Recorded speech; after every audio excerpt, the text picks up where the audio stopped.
Okay, guys. Hello. Good morning, everybody. Good morning, guys. Welcome back to my YouTube channel. This is Teacher Jam Lukbanin Buslok. So for today's, our learning episode for today is the Cookery NC2 Module 7, Part 2 ng Prepare Stock, Sauces, and Soups. Okay. Last time po, di ba, na-discuss po natin is about the Part 1, about the stocks. Yan, stocks, ano po, yung ating na-discuss and a little bit about the soups. So today, itutuloy naman natin yung mga discussions natin for the sauces. Okay, are you excited now, guys? So before we moving on, so kumusta naman po ang inyong araw today?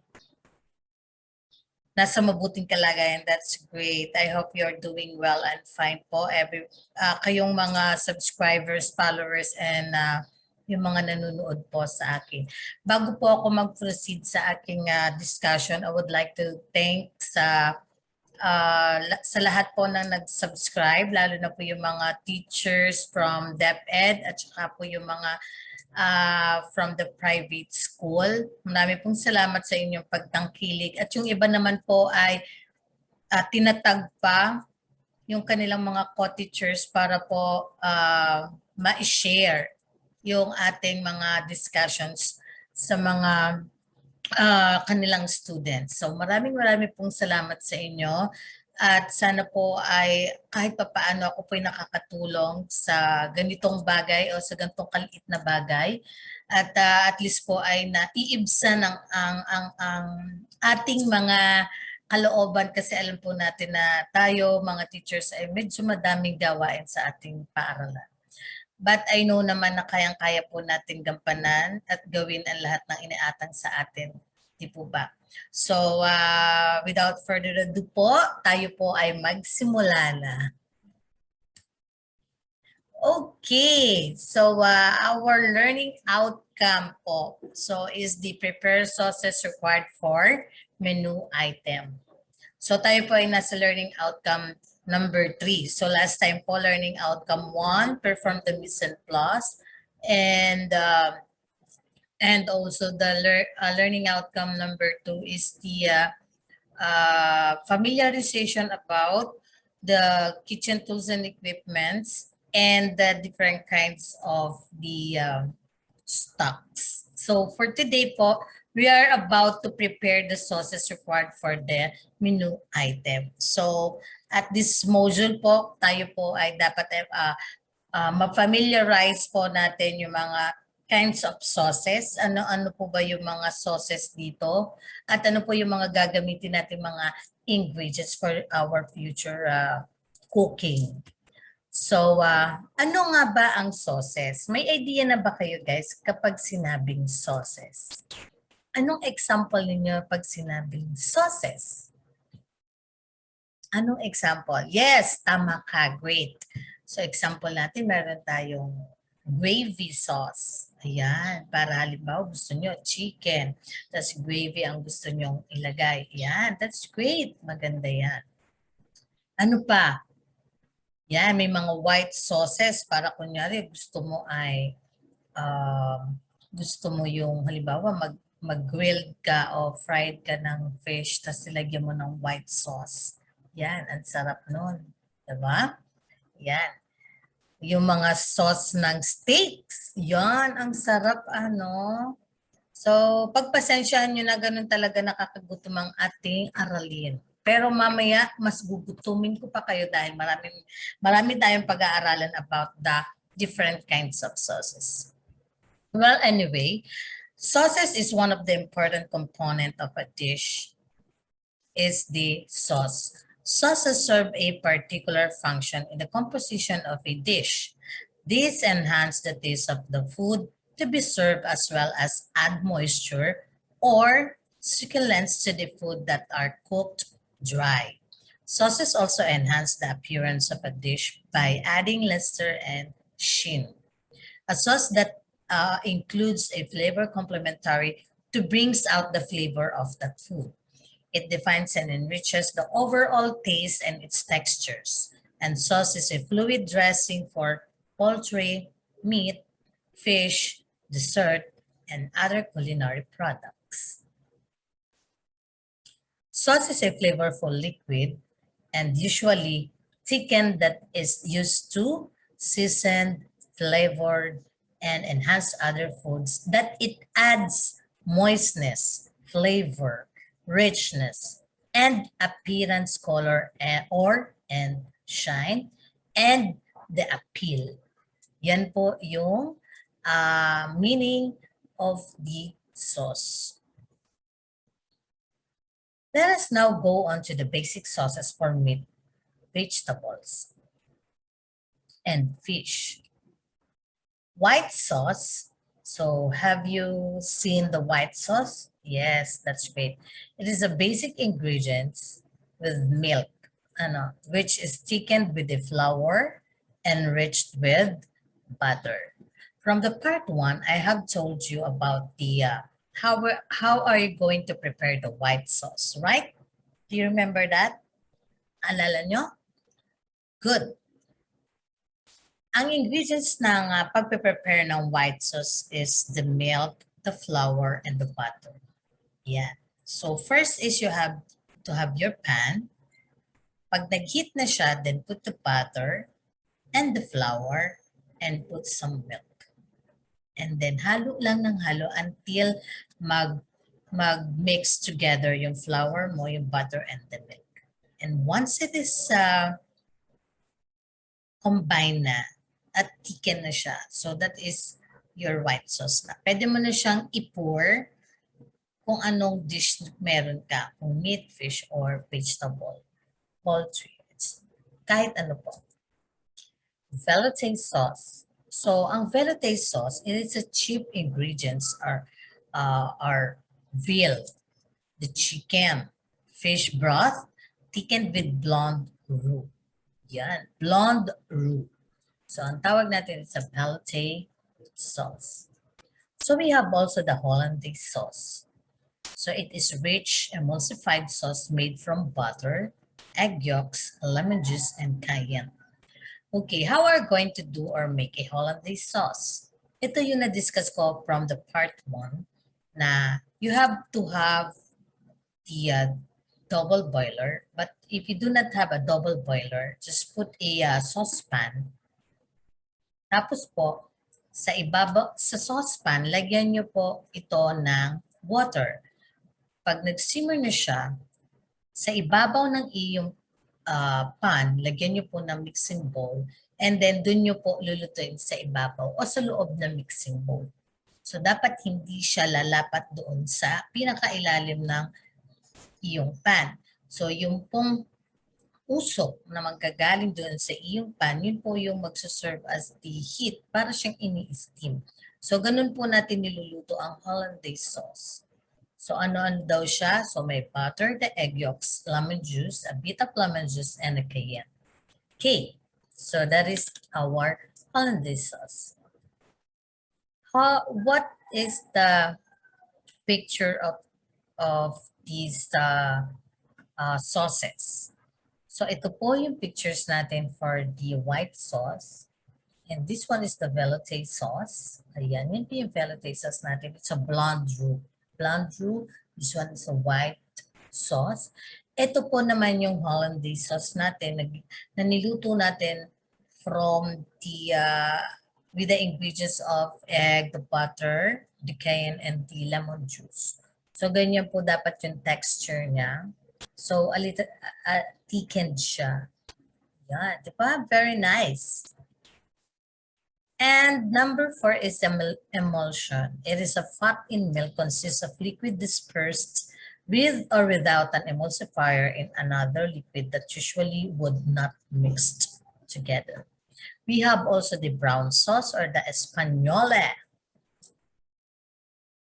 So it is a brown roux. So we have a white roux, we have a blonde roux. Now, brown sauce, we call that as a brown roux. Paste sauce made with the margarine or butter, flavor, and a brown stock. So what we're going to do is the main ingredients of of making or preparing a brown roux is the margarine or butter and then brown stock.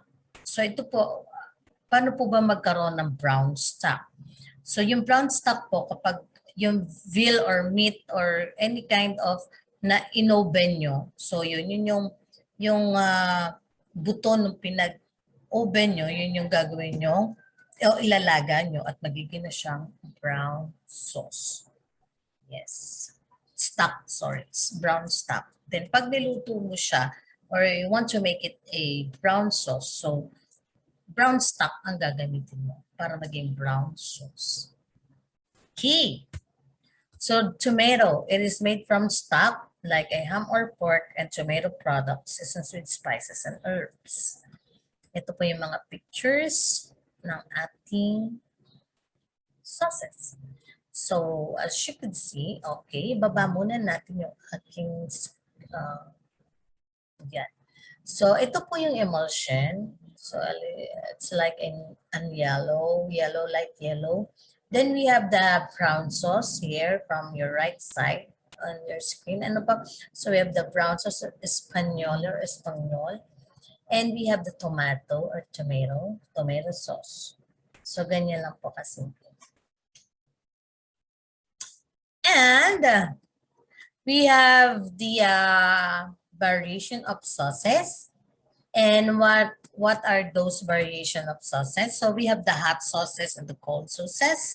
So from the hot sauces, it is made just before they are to be used. And the cold sauces are cooked ahead of time, then cooled, covered, and placed into the refrigerator to chill. And the thickening agents, the thickening agents are thickening agents thicken sauce to the right consistency. The sauce must be thick enough to cling to the food. Yeah. Starches are the most commonly used thickeners for sauce making, and the flour is the principal starch used. Other products include cornstarch, arrowroot, waxy maize, pre-gelatinized starch, breadcrumbs, and other vegetables and grain products is like potato starch and rich flour. Starches thicken by gelatinization, which is the process by which starch granules absorb water and swell many times from their original sizes. Starch granules must be separated before heating in liquid to avoid lumping. And the lumping occurs because the starch on the outside of the lump quickly gelatinization into a coating that prevents the liquid from reaching the starch inside. Yan. Gelatinized. Nagbubuo-buo siya. Nagkakaroon ng lumps. And starch granules separates into two ways. Sorry.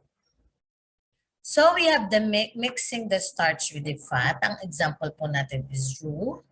Mixing the starch with the cold liquid. So ang tawag natin dyan ay slurry. Pag cold liquid, slurry siya. If you are mixing with the starch with the fat, we call that as a roux. Okay, so that is the two ways of the starch granules are going to be separated. And the roux, it is a cooked mixture of equal parts by weight of fat and flour. So equal. So we have the animal fat, and this one is the vegetable oil and the shortening. These are the example. This is the example of the clarified butter and the margarine. So what is the flour? It is a thickening powder of a flour depends on its starch content. The bread flour is commonly used in the commercial cooking, and it is sometimes browned for has brown roux. Heavily browned flour has only 1/3 the thickening powder of not brown flour.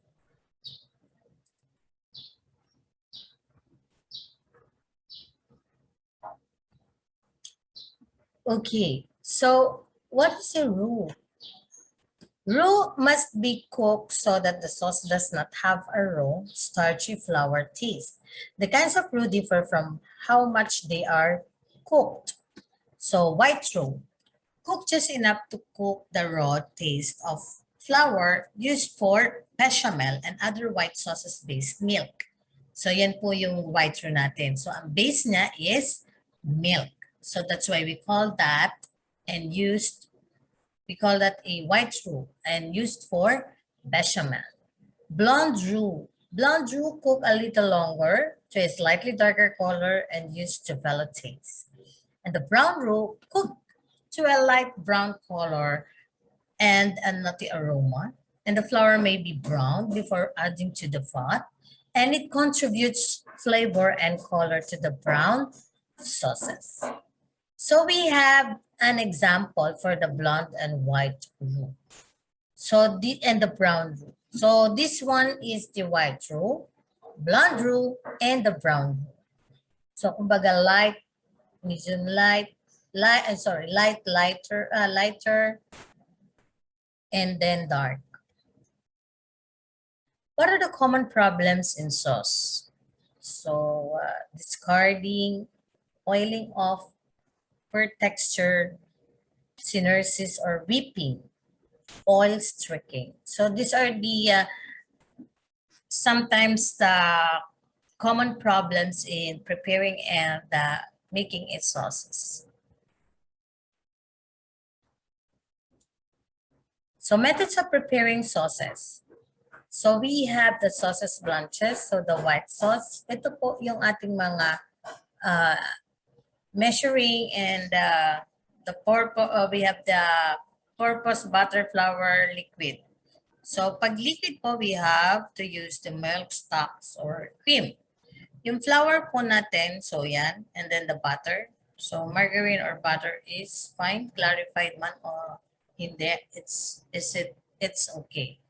So the purpose is the light sauce. If you are going to make or prepare a light sauce, so you have to prepare a 1 tablespoon of butter and 1 tablespoon of flour and a 1 cup of milk stock or cream. So equal part. For general sauces, you have to prepare the 1.5 tablespoons of butter and 1/2 tablespoons of flour and a 1 cup of milk stock or cream. For thick sauce, you have to prepare a teaspoon of butter and 2 tablespoons of flour and a 1 cup of milk stock or cream. The souffle sauce, you have to prepare a 2 tablespoons of butter, a 2 tablespoons of flour, and a 1 cup of milk stocks or cream. So this is how you're going to prepare a white sauce. Hygienic principles and practices in sauce making or making sauce. Make sure that all the equipment is perfectly clean. As I have told you before, dapat po lahat ay sanitize and clean your equipment, tools na gagamitin nyo, and utensils for making or preparing a dish. Hold sauce no longer than 1.5 hours. Yeah, hold sauce for no longer than 1.5 hours. As what I have read and advices and tips of the chefs, tumatagal lang po yung ating mga sauces for only a enough time. Medyo napapanis na siya, na-spoil na siya kapag umabot na siya ng 3 to 4 hours. So that's why hold sauce no longer than 1.5 hours. Make only enough to serve in this time and discard any that is left over. Kapag po more than na or longer hours na yung naka-hold yung sauces nyo, ay disregard nyo na po siya o discard nyo na po siya, tapon nyo na siya kasi mag-spoil na siya. And never mix an old batch of sauce with a new batch. Yes, kasi mag-i-spoil siya. Mabilis mag-contaminate yung niluluto mong sauce. So that's why kung may nauna kang batch na naluto, so dapat ma-dispose mo na siya o ma-serve mo agad immediately. And then if you are making a new batch of sauces, so ayun, dapat ma-serve mo din siya. And never hold hollandaise or béarnaise or any other acid product in aluminum. Use stainless steel containers. Ayan. So never hold your hollandaise sauces in aluminum. So pwede po kayo mag-hold ng products nyo or finished products nyo in a stainless steel containers para po mas stay pa rin yung freshness or yung yung goodness ng iyong sauces. Making roux. How are you going to make a roux? So these are the procedure on how we are going to make the roux. Melt the fat, add correct amount of flour, and stir until the fat and flour thoroughly mix and combine. And cook to the desired degree of white, blonde, or brown roux. In making a roux, we have to always think and consider that we have to cook the roux in a very low fire para po hindi siya masunog. Ano? So that's why low fire lang po ang pagluluto ng roux. The basic finishing techniques in sauce making is the reduction. Using reduction is to concentrate the basic flavors, and the water evaporates when simmered. Yes, and the sauce becomes more concentrated and more flavorful. Another one is straining. This is very important in order to produce a smooth, lump-free sauce. Straining through a china cup lined with the several layers of cheese cloth is effective. Yan. Yung once we are done with making or cooking a roux, so kasi we do not know if there is a lump. Yung buo-buo po, kasi minsan yung starch po natin, ay di ba hinalo agad natin siya into a butter, tapos yung starches or flour. Then after that, we add milk stocks or cream.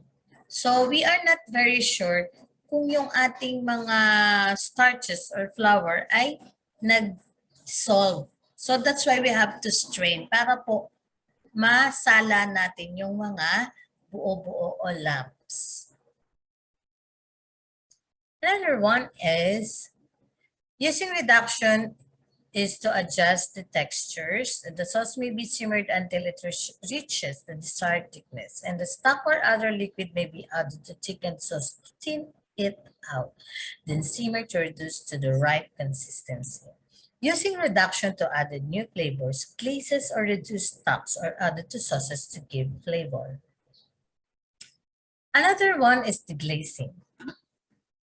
Deglazing means to swirl a liquid in a sauteed pan to cook particles of the food remaining on the bottom. Liquids such as wine or stock is used to deglaze, then reduced by 1/2 or 3/4. This reduction with an added flavor of the pan drippings is then added to the sauce.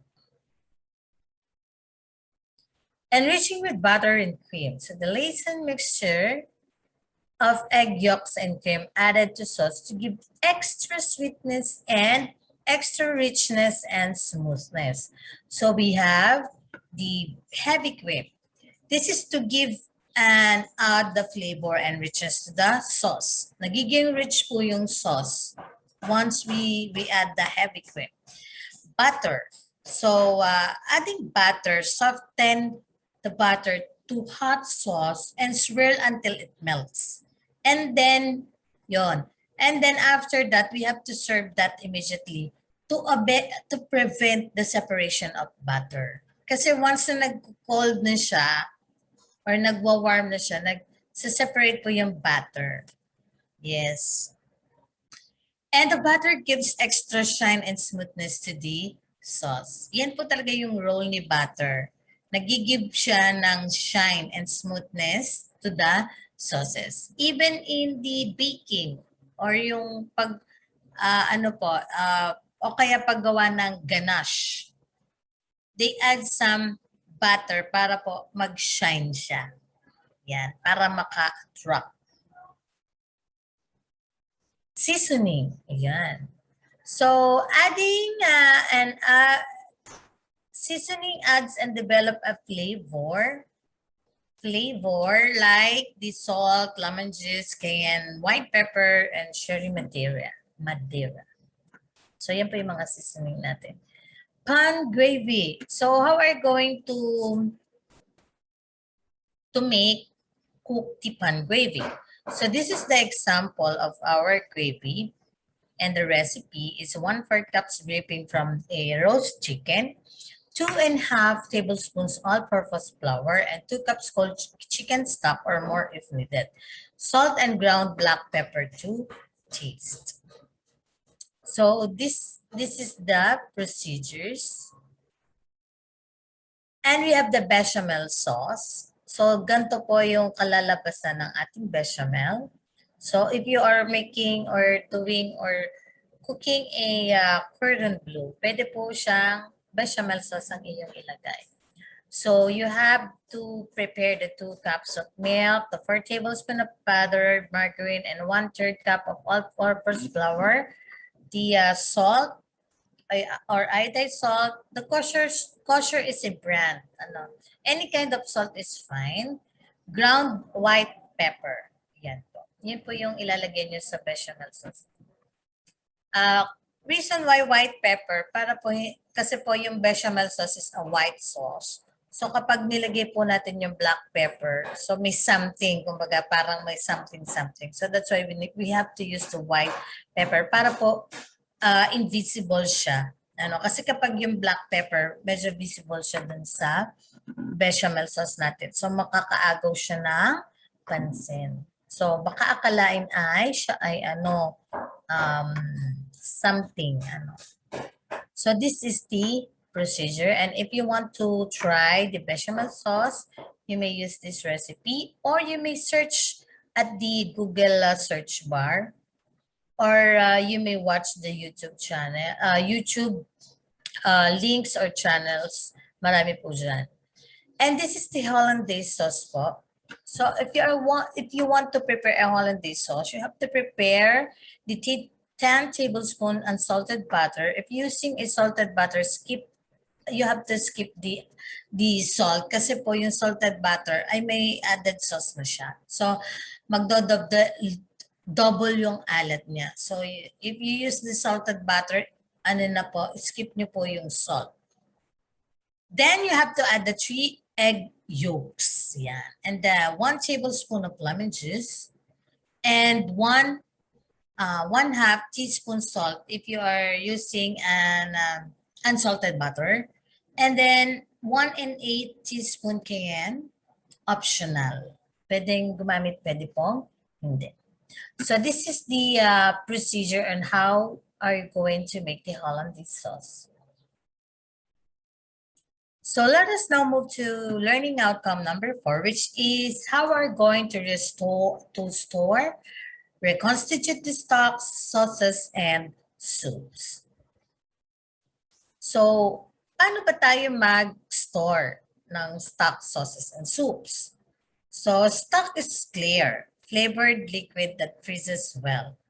Chilled stock has been frozen in 1 gallon amounts to be used for sauces. However, once the stock has been used to make a sauce itself, it should not be frozen. Sauces do not freeze well and should be made in amounts needed on the day of production. So yan po. Hindi po nagpe-freeze ang stock pag nilagay natin siya sa freezer. So another tips or reminder is if you are going to stock your stocks or to chill or freeze your stocks, kindly put some label on it. Lagyan niyo po ng date dun sa ibabaw ng inyong ng stock container or food container, then lagyan niyo po ng label. Para po updated kayo or hindi nyo malilimutan kung kailan niluto yung stocks. Kasi po, hindi po nagtatagal ang stocks natin. Okay? And so the stock should never be put in the refrigerator while it is hot. Yes, you need to cool down first your stocks. Palalamigin po muna natin siya bago natin ito ilagay sa ating ref. The large volume of hot liquid can raise the internal temperature of the refrigerator to the point that the stock will cool sufficiently within 2 hours and may warm everything else in the refrigerator. A good way to cool the stock is to place the hot stock pot in a sink full of cold water and ice cubes until it is lukewarm. But it should not exceed 1 hour. So yan. Kapag gusto nyo po mag-cool down na agad yung inyong stock, so what you need to do is to prepare, ibabat, cold bath nyo lang po yung inyong stock. Kunyari sa isang tray, mataas na tray, mga ganito lang mga 6 inches of trays. Tapos po, lagyan nyo ng cold water o kaya po ay maglagay kayo ng mga ice cubes din sa tray. Then saka nyo po ipatong yung inyong pans na o kaya yung inyong stocks, yung pots na pinaglutuan nyo. So ipapatong nyo sa ibabaw ng ice cubes or cold water para po siya ay mabilis na mag-lukewarm o lumamig para mailagay nyo agad siya sa ref. Kasi dapat po hindi siya exposed or mag-exceed ng 1 hour. Okay, storage of starches and sauces. Sauces and starches should be kept in airtight container and stored in a cool, dry place away from the moisture, oxygen, light, and pests. Food made with starches contains egg, milk, cream, of other dairy products, all of which make them prone to bacterial contamination and to foodborne illnesses. Sauces made with these ingredients should be kept out of the temperature danger zone. Chicken sauce should also be prepared, served, and stored with caution. And these products should be stored in the refrigerator and never left to stay for long at room temperature. So lahat po ng sauces and starches should be kept in an airtight food container. Then, dapat po ay hindi natin siya i-store sa kung saan-saan lang. So it should be stored in a dry, cool place. Malayo, away from the moisture, yung oxygen, yung may mga lights, may mga pests, para po ma-avoid natin yung bacterial contamination o yung mag-contaminate yung ating food at para po ma-avoid yung pag-create ng foodborne illnesses. So yan po yung dapat natin gawin. Okay, yan po yung caution. And ways to reconstitute the stock. Paano ba mag-reconstitute ng stocks? Okay, so skim. Okay, nawala yung aking. Skim the surface and strain of the stocks through a china cup lined with the several layers of the cheese cloth. Ayan. Skim natin. Strain. Salain. O kaya, skim natin kung ano yung mga nakadikit. O kaya, pag hindi ay i-strain natin, salain. Then, cool the stock as quickly as possible as follows. Set the pot in a sink with blocks, rock, or some other objects under it. This is called vending. This allows cold water to flow under the pot or around it. Run cold water into the sink, but not higher than the level of the stock. Stir the pot occasionally so the stocks cool evenly. Cooling stock quickly and properly is important. Improper cold stock may spoil within 6 to 8 hours. So yan po yung spoiling hours of the stocks. And after leaving it uncovered for for the first half hour and stir occasionally to cool. It should be covered with an upside down plate to prevent the evaporation, which should or would cause the stock to become too concentrated. Refrigerated stock cools better in shallow span. If covered, stock lasts up to 5 days, but it is best if used in 2 days only. When cool, refrigerate the stock in covered containers and stock will keep 2 to 3 days if properly refrigerated. Stock can also be frozen and will last for several months. Ayan. Basta lang po, frozen yung stocks nyo, it will last for several months. But it doesn't mean several months will take up to a year. No. Several months, 2, 3, fine. Months is fine. Okay. How we're going to store our equipment. So we are now at the equipment. So we have the glass or plastic container, the stock pot, and refrigerator. These are the important things and equipment on how are we going to store our stock, soups, and sauces. So we have to use the plastic or glass container. Airtight po dapat siya. We have to use the stock pot. Siyempre, ang ating pot po, doon lang tayo gumagawa ng stocks, sauces, and soups. After that, we have to have or need the refrigerator on how or to store our sauces, stocks, and soups. Based on constitutes the stocks, sauce, and soup. So, ito po yung dapat natin gawin pag re-reconstitute tayo by adding water. Not full of water, but just to add a bit of water by using other liquid like evaporating milk, coconut milk, and other fruit juices. So, those are the how are going to reconstitute. So, oh my gosh, we are done now. So we are now at the individual group or group home laboratory. So localized products lang. So you can use any local products. So task 1, pili ka ng iyong makakagrupo sa pagluluto.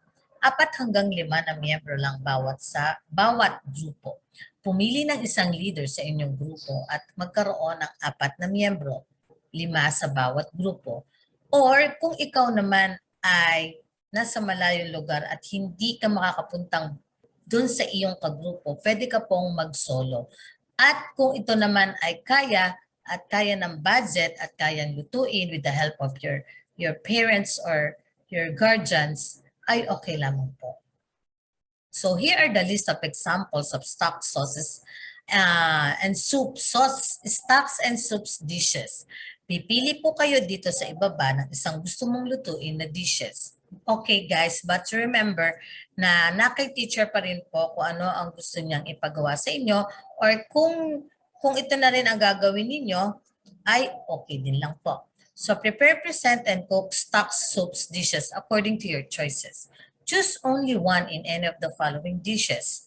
So pipili ka po dito. Pwede pong sinigang dishes, nilaga, beef. Okay, sa sinigang dishes, pili ka po ng isa lang kung gusto mo ay fish, meat, or poultry.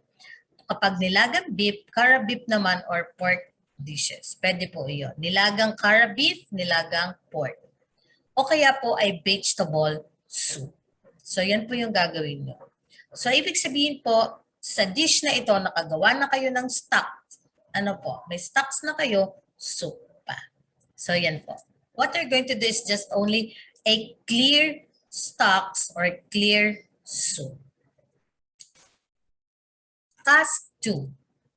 Took or take a picture with you of your cooked seafood dishes or meat dishes or kahit po anong dish yung gusto nyo. Base dun po sa ating, it is a typographical error, sorry. So take a picture with you of your cooked soup dishes. kasama ka po sa picture while you are cooking before, during, and after. Edit or collage it and post it to our FB page. You may collage it if you want and post to your or our FB page or send it to your teacher's account.